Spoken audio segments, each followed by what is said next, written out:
के Nepal world super पावरहरूको next ब्याटलफिल्ड बन्ने हो?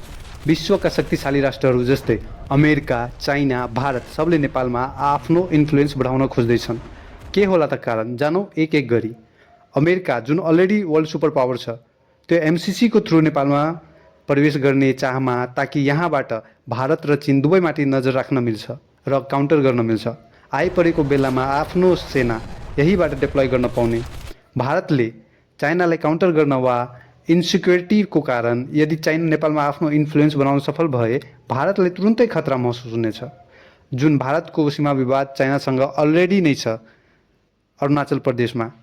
चाइना जुन नेपाल हुँदै आफ्नो ट्रेड रुट बढाउन खोजेका छन् र वर्ल्डको इमर्जिङ सुपर पावर हो, जसले सकभर म्याक्सिमम कन्ट्रीमा आफ्नो प्रभाव बढाउन खोज्दैछन् र नयाँ सुपर पावर जसले अमेरिकालाई टक्कर दिने चाहना बोकेका छन्। यसमाथि तपाईको विचार के छ? कमेन्टमा भन्नुहोस्।